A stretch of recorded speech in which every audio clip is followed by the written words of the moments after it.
Hi, everybody, and welcome back to Let's Talk here on Buffalo Sports Talk of Western New York. My name is Tom Hastings. This is my partner, Tom Joyce. And today on Let's Talk, Tommy, we got a great show for you. Oh, we're going to be talking about the decade of the 1970s for the Buffalo Sabres, in particular, the French Connection. One of my favorite eras in all Sabres history, Tom. Yeah, I think for people of a certain age. Wait a minute, what are you talking about? Social Security age, yeah. I don't know what you're talking about. They look back on that Sabres team of the mid-'70s is the golden era of Sabres hockey. Now, we've had some great Sabres teams, since then. They had the Hasek years, Drury and Briere. Yep. There was some really good, exciting teams. But I think that most Sabres fans who've been around, throughout the tenure of the team would agree that was a special time in Sabres hockey, and that was probably the best team that the Sabres had ever put on the ice. Was that team in the '70s, anchored by the French Connection. Well, we're going to talk about it right away. Starting with Toronto legend Punch Imlach, who the Sabres make their first coach.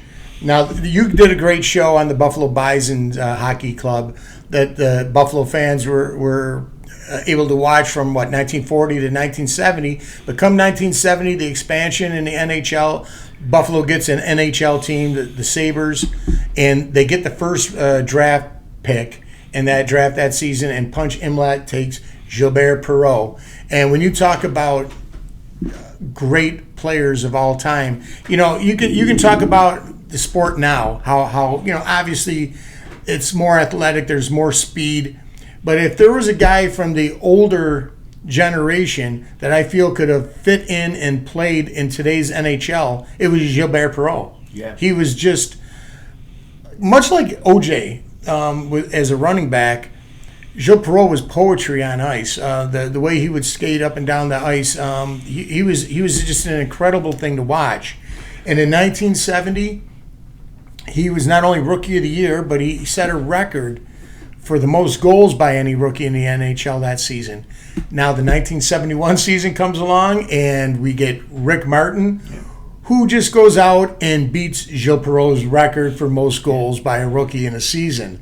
And the following season in 1972, Tommy, we get René Robert, fulfilling our French Connection. And what a decade those three guys gave us as Buffalo Sabre fans. Yeah, all of them from Quebec, hence the name French Connection. And René Robert we got him on a trade with the Maple Leafs for, a player who, again, if you're of a certain age, you're going to have fondness for, Eddie Shack. Eddie Shack was a guy who had a distinctive style of play. He was, clear the track, here comes Shack. Because he came rambling down that ice, kind of a rough and tumble, free-form kind of player. He's beloved by fans in Buffalo and Toronto. But in all fairness, Eddie Shack did not possess the skill level of René Robert. So although he was a player that is finally remembered, kind of more for his personality and style of play than his actual ability to put the puck in the net, it was a trade that definitively worked out in favor of the Sabres with the acquisition of René Robert. Well, Robert played for the Sabres from 72 to 79, and in those 8 seasons, he had 222 goals and 552 all-around points. So just a great career with the Sabres. And then he's complemented by Rick Martin, who has 695 total points in his career with the Sabres. Just so exciting. And then it's, of course, led by Gilles Perreault, who just... again, one of the most amazing players I've ever seen play the game. Gilles Perreault ends up with 512 goals in his career and 1,326 points altogether. Just, in my opinion, when you talk about all-time great Sabres, who was the best player? A lot of people will say Dominic Hasek. You can go. LaFontaine was right. great, yeah. Obviously. But for my money, maybe it's because of my age and because we saw him when we were young, Gilles Perreault, in my opinion, is the greatest Sabre of all time. He had if you remember Perreault, I think what set him apart, he was similar to Marcel Dion for the Kings, or Guy Lafleur for the Canadians. These guys had a great vision of the ice, and they were able to move around the ice in a way that seemed really purposeful, in a way that some other player didn't, right? Like they understood the flow of the game. Perreault understood where he needed to put the puck. He understood where he needed to be in a way that few other players in the league were able to do. And again, I think of him in Lafleur, contemporary. These great kind of skating forwards that really understood how to position themselves and the puck to be successful. And greatest Sabre, he's definitely in the conversation. Again, you're going to have people who are going to say LaFontaine, he was a great player, and Hasek was one of the great goalies of all time. But I would agree that I think overall, given the longevity of their career, Perreault would be the best Sabre. And he still looks amazing today. Unfortunately, we lost both Rene Robert a couple years ago and Rick Martin several years ago. And Rick Martin, he had a heart attack in his car on Main Street in Clarence. And passed away, and that's just right around the corner from where I live now. And whenever I drive down, I'm in Clarence, I think about Rick Martin, and it was just a gold, like you said, a golden age, and just an amazing time. And you can just think back on games that you remember the game with the bat in the auditorium, and playing in the Aud as well. That just gives it even more magic. The Fog game. Yeah. There are just so many great memories and so many great names. I'm going to list off a couple names. And if you're a Buffalo sports fan or a fan of the old-time Sabres, these names are just going to bring back great memories to names like Roger Crozier, Don Luce, Danny Gare, Jerry Korab, and my personal favorite, Jim Schoenfeld, Shoney. What a character he was, and to me, when I think Jim Schoenfeld, I think automatically of the Boston game, and him, who was it, Cashman? Wayne Cashman, yep. Putting him through the door, and knocking him out. An unbelievable fight. He was such a tough guy. Yeah. And a singer. And a singer. He had an album. And that's, again, why that Sabres team was so complete, because you had the skill with the French connection. And Lorenz, these guys were Jim great, Lorenz. especially on the power play. Mike Robitaille. Right. And then you had the Korab and Schoenfeld, who were tough guys, who could back up the skills. So Korab was a monster. It was a really complete team, and it was a lot of fun. They were a cultural phenomenon at that time with the songs, and it was really a special time. I got to tell you what, because that's really fun. It really was a musical period for Buffalo sports, because Jim Schoenfeld, he had two albums. He had Shoney, that had like a bunch of Beatles songs on it, like Saw Her Standing There and You Can't Do That. And what did you say was there? He had a small regional hit. He had a small regional hit with the song by Jerry and the Pacemakers, Don't Let the Sun Catch You Crying. And he also made an album with Dr. Dirty, John Valby, in the 70s as well. So that's just fun, to think about. And if you guys look it up on YouTube, they have a lot of the tracks that you can go back and listen to that are available on YouTube. He was a teen heartthrob. He was a teen really heartthrob. My sister had such a crush on both Schoenfeld and Danny Gare. She just had crushes on both of them. And speaking of music also, Gilles Perreault loved to sing his Elvis Presley songs on there, and I remember like him, like before the game, sometime they'd have him on the PA singing like "Are You Lonesome Tonight" or something like that, some Elvis song. He was well oiled, from what I understand. Oh, he was something. and of course, you can't think about those Sabre teams in the 70s without the song. We're going to win that cup. Yep. We're going to win that Stanley Cup. Yep. Me and my Buffalo Sabres. Yep. Yeah.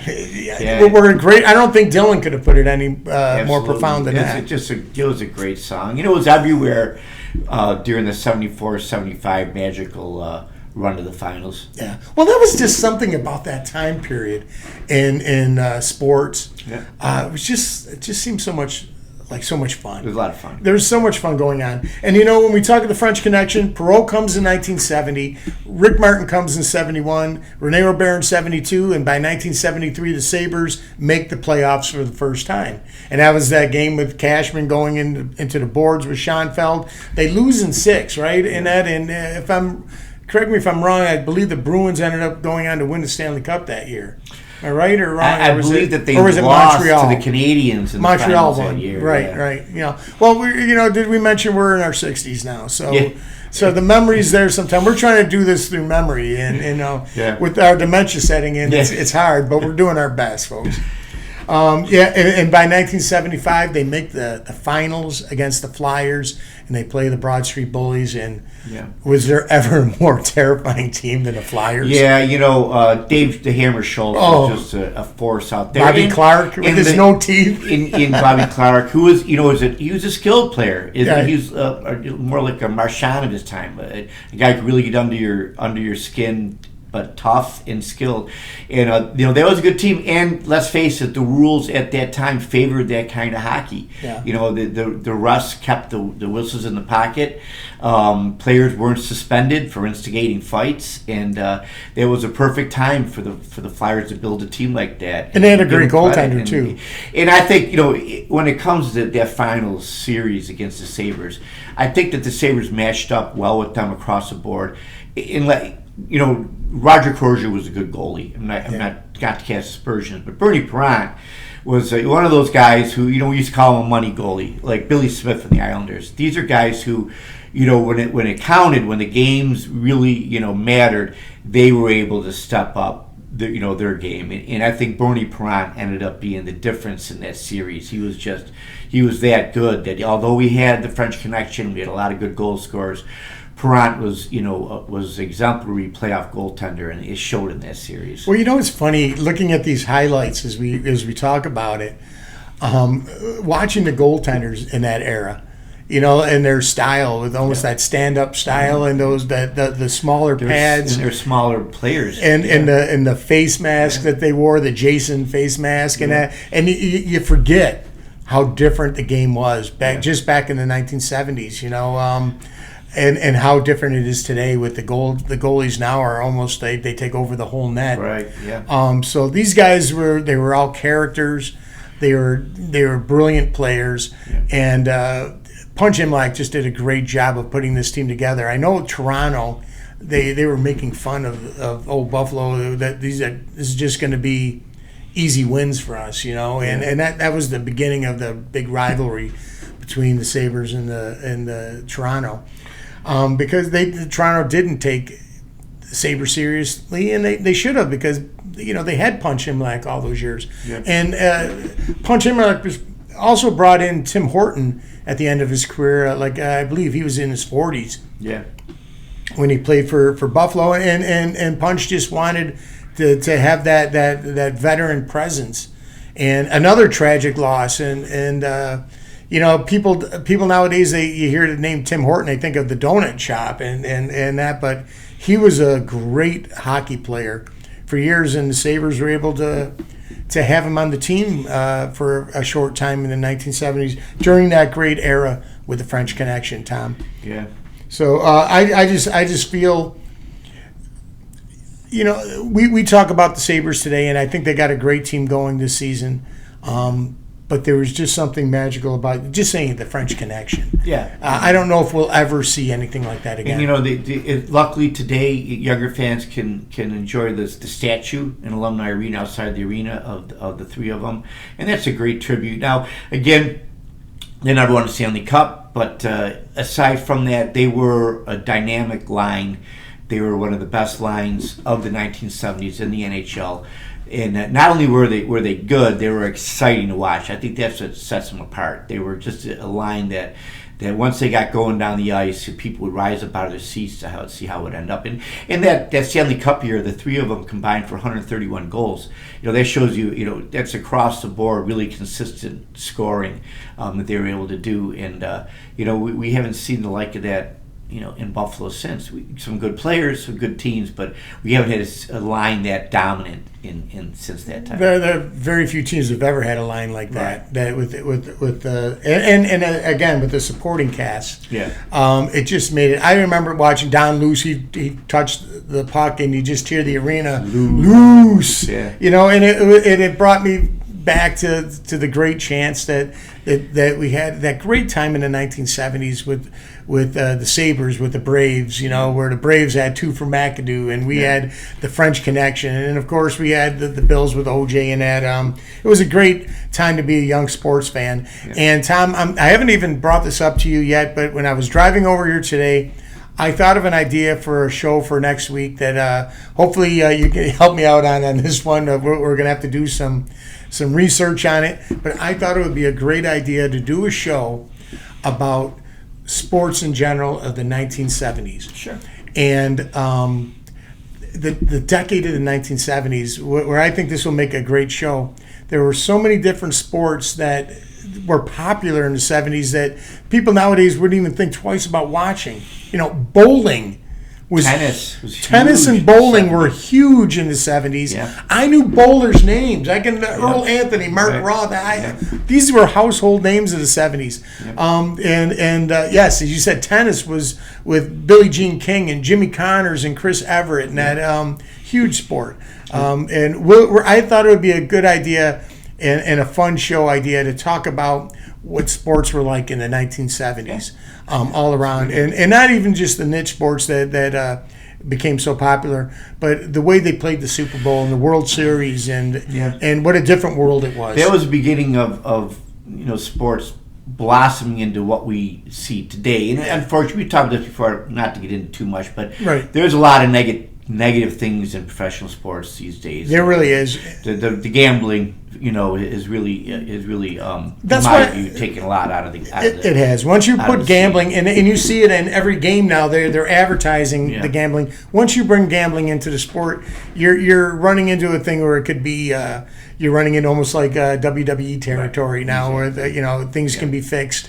But anyway, we got way off the subject matter. That next week we will talk about sports in the 1970s. But let's wrap up today's episode about our French Connection. Tommy, any final words, any final memories you'd like to share? I'd love to see the Sabres, win a cup this year while Perreault is still around to experience that. The other two guys, as you mentioned, are gone. Mm-hmm. But, Sean Phil's still alive. Some of those guys are still around. And I think it'd be wonderful for the Sabres to win a cup with those guys in the arena.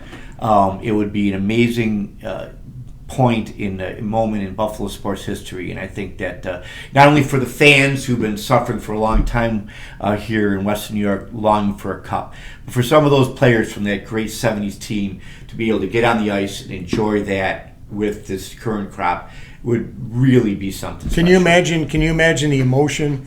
Gilles Perreault, the original Buffalo Sabre, original first Buffalo Sabre, what he would be going through if he sees that team. You're right. I would have him on the ice with handing him the cup. Right. That would be amazing. Yep. And I got goosebumps just bringing that up. That would be an amazing experience for him, and I think for guys like us who grew up with that. That would be an amazing experience because and not only the French Connection teams, but if the Sabres were somehow able to win that Stanley Cup and bring the championship to Buffalo, I think players like Hasek, like LaFontaine, like Miller, like all the great players, Briere, all these great players that played for the last 56 years now for this organization. It would be an incredible moment, I think, for everybody.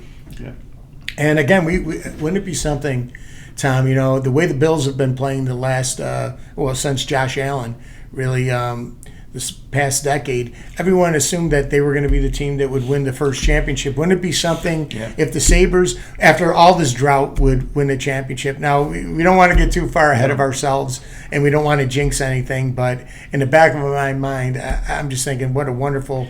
It might be the greatest moment in Buffalo history. Absolutely. Sports history. And, again, not to get too far ahead, but you don't like to be overconfident. But Right. for someone who's watched hockey for 55 years, Dude, we're running out of time. I can say this Sabres team is built like a team that wins cups, and I don't think that's being too optimistic. They just simply are. They're a solid across the board team that they could win this. They could win the cup very easily. I mean, obviously anything could happen, Right. but this is a team that is not an underdog, I think, to anybody. And when you talk about the old time players of the Buffalo Sabres, the alumni, who's the coach for the Sabres right now? Lindy Ruff, another one of those great alumni players for the Buffalo Sabres. What it would mean for him to win that cup. It would be an awesome moment. Don't want to get too far ahead of ourselves. Right. We got a long way to go. But optimism is important in life. You have to have it. And we've had it for a long time, and damn it, it's about time it paid off. Yeah.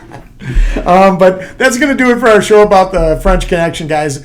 Leave some comments down below with some of your memories of the French Connection. I think it was just one of the most magical times in Sabres history, in Buffalo sports history, period.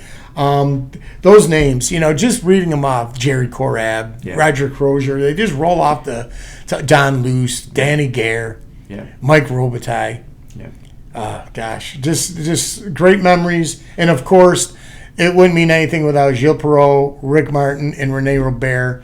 And God bless Punch Imlach for putting that all together for this great city and this great town, Buffalo. That's going to do it, man. What'd you think? What'd you guys thought? Leave us your comments down below. Give us a subscribe. And, of course, give us a thumbs up. And hit that bell icon so you can get notified every time we upload an episode. We usually do our table talk on Mondays, and we try to do a Let's Talk show on every Wednesday. So, guys, that's going to do it for Let's Talk this week. Thanks for joining us, and until we see you next time, go Sabres. And, hey, Bills are going to be in the draft in a week, so go Bills too. Make the right decisions. Make us proud. We'll see you next time, guys.